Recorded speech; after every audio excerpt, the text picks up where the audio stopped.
Animation has always promised boundless imagination, but sometimes imagination terrifies those in power.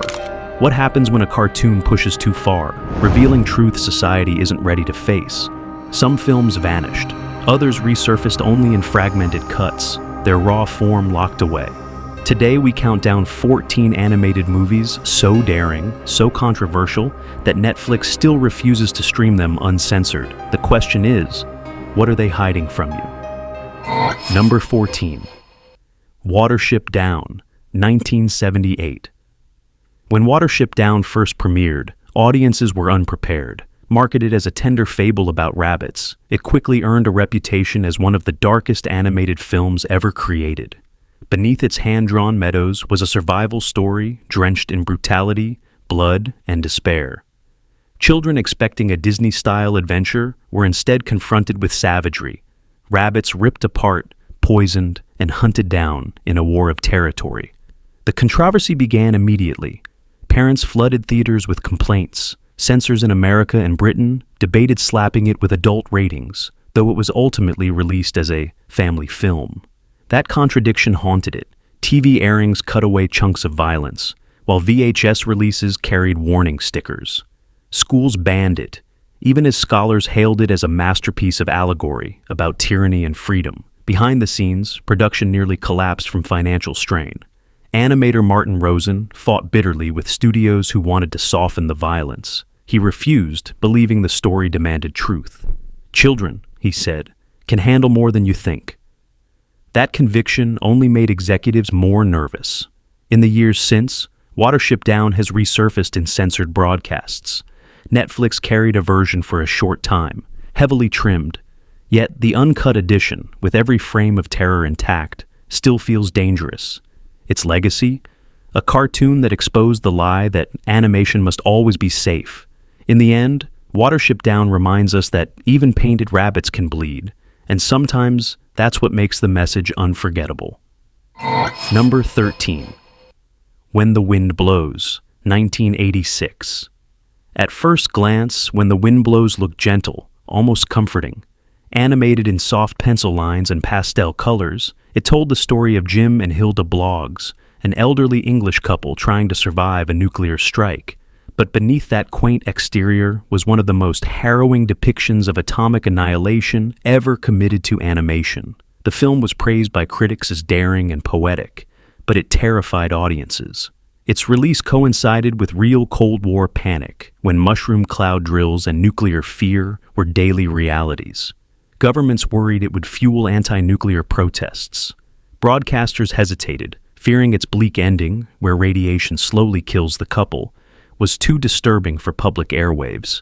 Censorship followed. American television cut entire sequences showing the couple's graphic decline. Some countries banned it outright, citing public morale. Even the soundtrack, featuring David Bowie and Roger Waters, carried a kind of haunting weight that pushed censors to question whether a cartoon could be too political, too grim, too human. Behind the scenes, animators struggled to balance tenderness with horror. Director Jimmy Murakami insisted the characters must remain lovable, even as they wasted away. This duality unsettled test audiences, who described the experience as suffocating and unbearable. Some theaters reported walkouts. Today, When the Wind Blows lingers in obscurity. Versions circulate online, but most are trimmed of their most devastating sequences. Netflix never dared carry the full cut. Its legacy lives not in streaming queues, but in whispered memories, a reminder that sometimes the softest strokes of animation can deliver the hardest truth, the end of everything. Number 12. Persepolis, 1999.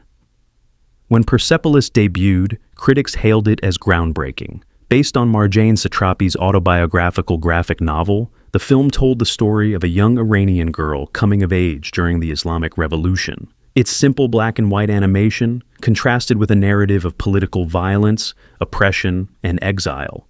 It wasn't a children's tale. It was history told through a child's eyes, with all the pain and honesty that entailed.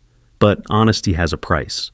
From the moment it premiered, Persepolis was attacked by governments and religious groups. In Iran, it was banned outright for portraying the clerical regime as repressive. In Lebanon, protests erupted, accusing it of blasphemy. Even in the West, where it won the jury prize at Cannes, networks debated whether its images of torture and execution were too explicit for animation. Behind the scenes, Satrapi fought to maintain authenticity. Producers wanted her to soften the story for broader markets, but she refused. Every frame reflected memory, trauma, and rebellion. Animators wrestled with, translating the stark black and white illustrations into fluid motion, knowing the simplicity of the style only made the violence more piercing.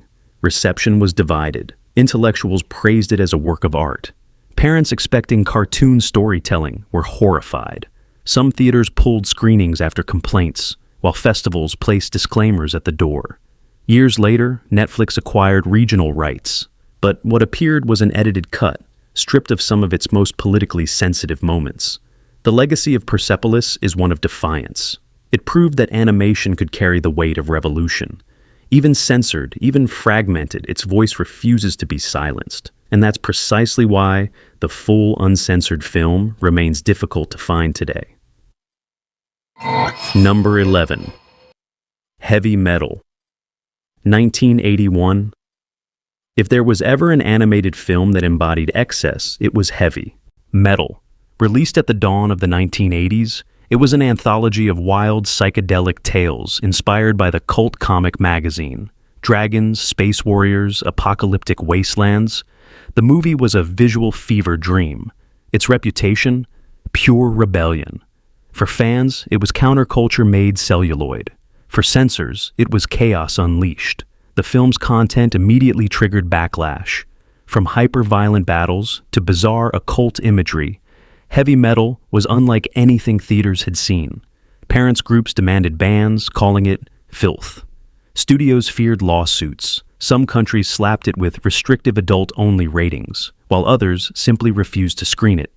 Behind the scenes, production was equally chaotic. Multiple directors worked on different segments, leading to tonal whiplash. Musicians from Black Sabbath to Blue Oyster Cult contributed to the soundtrack, but licensing nightmares later caused entire versions of the film to vanish from circulation. For years, bootlegs were the only way to see Heavy Metal in its original uncut form. When Netflix flirted with acquiring it, the platform only carried a trimmed edition, removing its most graphic and surreal moments. Fans accused the streamer of sanitizing counterculture, yet the full film remained elusive, almost mythical. Today, Heavy Metal survives as a cult legend, a messy, unrestrained vision that feels more like a hallucination than a movie. Its censorship only amplifies its allure, proof that sometimes chaos itself is too dangerous for polite screens. Number 10. Grave of the Fireflies. 1988. Few films in history have been praised as masterpieces and condemned as too much to bear at the same time. Grave of the Fireflies, directed by Isao Takahata of Studio Ghibli, told the story of two children struggling to survive in Japan during World War II. Unlike most war films, it showed no soldiers, no battles, only the slow starvation of innocence. The film shattered audiences. Many called it one of the most powerful anti-war statements ever made. Others said it was too cruel, too real for animation. When it aired on Japanese television, censors shortened sequences showing the children's suffering. Western distributors hesitated, fearing backlash from parents who mistook it for a typical Ghibli family fantasy. Behind the scenes, animators wept while working. Takahata, himself a survivor of wartime air raids, insisted every detail of hunger and despair be shown. Some staff questioned if it was moral to illustrate such pain. But Takahata's vision was uncompromising. He wanted the audience to feel every pang of loss. Releases outside Japan varied. Some versions cut nearly 10 minutes of material. Others avoided distributing it altogether, calling it too depressing to market. Netflix never hosted the uncut version, preferring safer titles like My Neighbor Totoro. Yet its legacy is undeniable. Grave of the Fireflies endures as a haunting reminder that even the most beautiful firefly light can fade in darkness. Censorship couldn't erase its truth, only proved how terrifying honesty can be when drawn on a screen. Number 9. Fritz the Cat, 1972. When Ralph Bakshi released Fritz the Cat, he wasn't just making a movie, he was detonating a cultural bomb. Based on Robert Crumb's underground comic, it became the first animated film to receive an X rating in the United States. Its reputation? Pure infamy. A cartoon filled with satire, rebellion, and excess that mocked politics, race, and authority in ways no studio dared touch. Audiences expecting a harmless romp were stunned. Some critics called it genius. Others called it filth disguised as art. Censors panicked. Entire scenes were cut for international releases, with countries like the UK trimming it down by nearly 15 minutes. Some theaters flat out banned it, worried that the cartoon aesthetic would draw in children. Behind the scenes, chaos reigned. Crumb himself famously disowned the adaptation, claiming Bakshi twisted his creation into exploitation. Bakshi defended his vision, saying the film reflected the anger of the era, Vietnam protests, racial unrest, and generational divides. The clash became part of the film's mythology, fueling its reputation as dangerous. For years, Fritz the Cat was nearly impossible to find uncut. VHS editions were censored. Television versions blurred over entire segments. Netflix never touched it, avoiding the controversy entirely. But fans passed around grainy bootlegs, determined to see the film in its raw form. Its legacy is undeniable. Fritz the Cat cracked open the idea that animation could be adult, political, and savage. And that's precisely why, decades later, streaming platforms still shy away from its unfiltered power. Number 8. The Plague Dogs, 1982.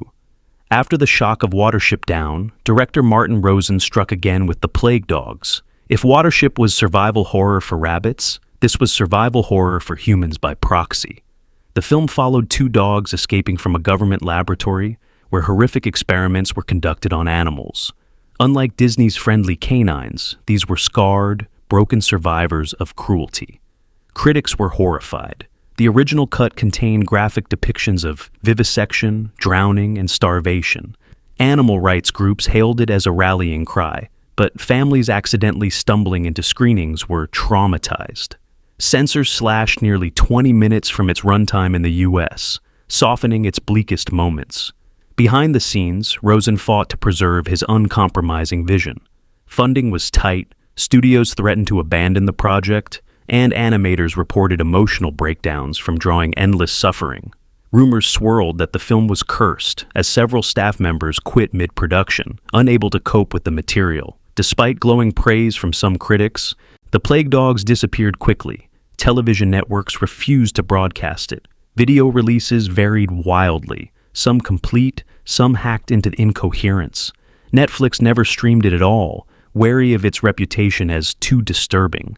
Today, those who've seen the uncut version describe it as unforgettable, devastating, and strangely beautiful.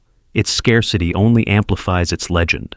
The Plague Dogs remains proof that sometimes the most dangerous truths aren't hidden in horror films, but in the quiet suffering of creatures we'd rather ignore. Number 7. Waltz with Bashir.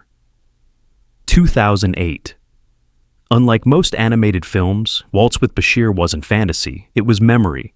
Directed by Ari Folman, it was an animated documentary exploring his repressed recollections of the 1982 Lebanon War. With dreamlike imagery and haunting realism, it depicted the massacre at Sabra and Shatila refugee camps. Its reputation? Bold, radical, and unbearably honest.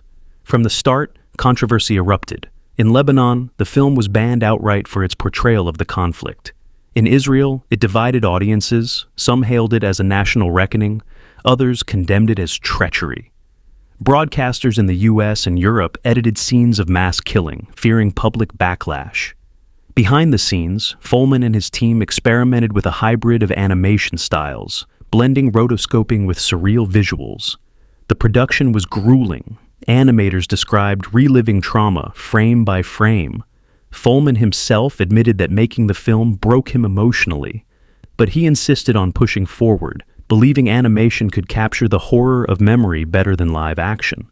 When Netflix briefly carried the film, it was the edited version, with certain sequences softened or shortened. Critics accused the platform of sanitizing war crimes. Fans circulated petitions demanding the full cut, but it never materialized. Waltz with Bashir lives on as one of the few animated films nominated for an Academy Award in Best Foreign Language Film. But its haunting visuals and censored fate remind us of a chilling truth. Sometimes memory itself is too dangerous to broadcast uncut. Number 6. 1001 Nights, 1969. When Osamu Tezuka, often called the god of manga, released 1001 Nights, audiences didn't know what to expect. The film was part of his experimental Anime-Rama trilogy, a swirling, kaleidoscopic retelling of the classic Arabian tales. Its reputation, audacious, dazzling, and, for censors, deeply unsettling. Tezuka's animation was psychedelic, almost hypnotic, blending ancient folklore with 60s counterculture energy. Imagine flying carpets colliding with surreal montages of gods, beasts, and forbidden desires. But here's the twist.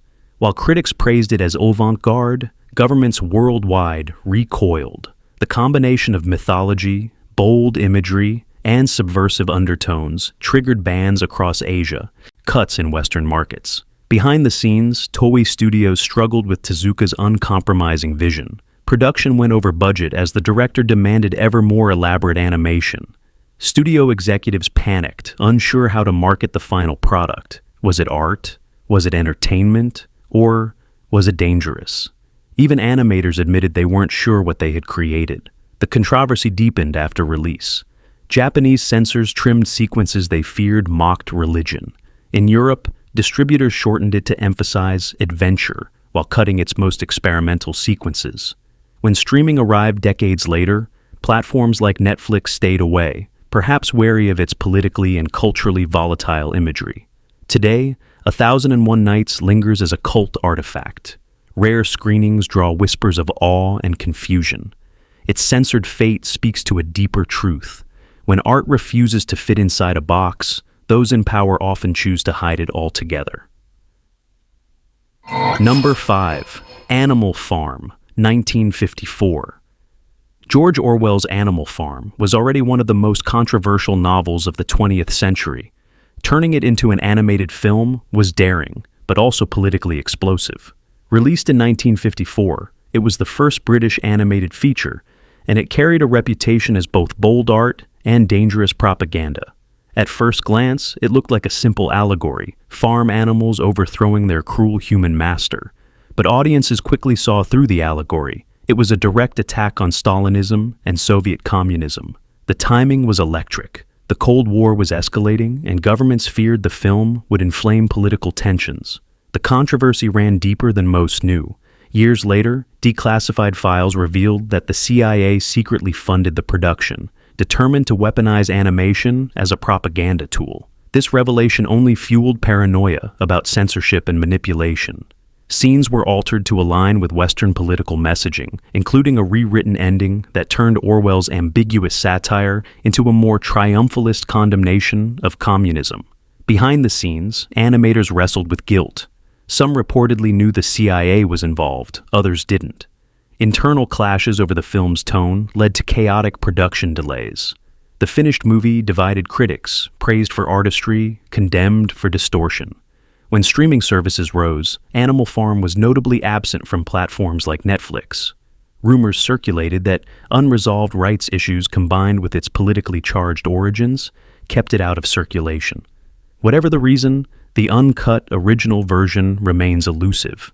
The film's legacy endures as both a pioneering achievement and a cautionary tale. It proved animation could be a battlefield of ideology, and censorship wasn't always about hiding content, but shaping it. Number 4. Akira, 1988. Few films have redefined animation the way Akira did.